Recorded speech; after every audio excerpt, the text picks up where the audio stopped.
Marami sa mga Pinoy ang kumikilala sa gawang China bilang cheap, knock-off ng Western brands, unreliable, or disposable.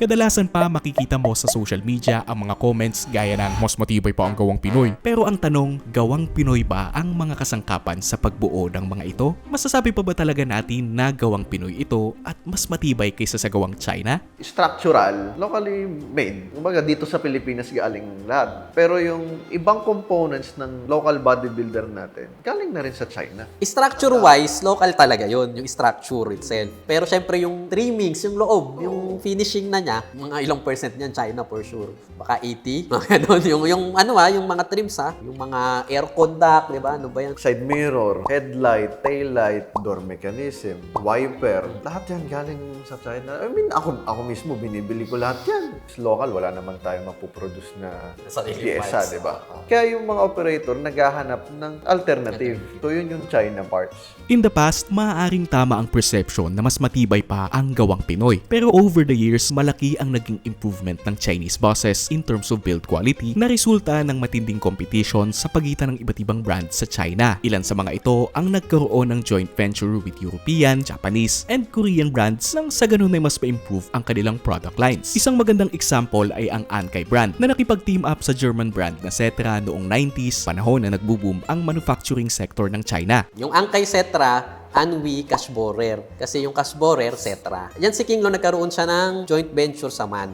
Yung Daman. Para sa Chinese market. Yan. Daman? XMQ6120. yung mukhang Lion Star. Lion Star. Actually, mukhang... Before nung Lions bus chassis ni Yutong at ni MAN, ang naging planta ng MAN sa China is si Yutong. Tapos yung Bova sa Xiongtong. May mga Bova Futura na Xiongtong. Again, Ay, pang ganun. Chinese market lang yun. Mga DAF ang makina niya. Another example is Higer. Noong 2009, nakipag-partner sa kanila ang European brand na Scania para i-produce ang flagship model na Scania Touring, a bus that set a high standard for design and performance. Si Higer, syempre, yung Scania. Hanggang ngayon naman active Hanggang ngayon, pa yun. si Higer, active pa rin kay Scania. Tapos si Yaxing Benz na ngayon, ang pangalan na Asia Star, Star. Mercedes-Benz naman yun. Kasi nag-develop din yun ng O4O5 chassis. And then there's Golden Dragon. Nakipag-collaborate naman sila sa isang European design firm para ma-develop ang interior design ng Golden Dragon Navigator, which in my opinion is one of the best looking Chinese buses of all time. Marami pa tayong mabibigay na examples, but the point is, ang mga partnership at joint ventures na ito ang nag-push sa mga Chinese brands na iangat ang quality ng kanilang products.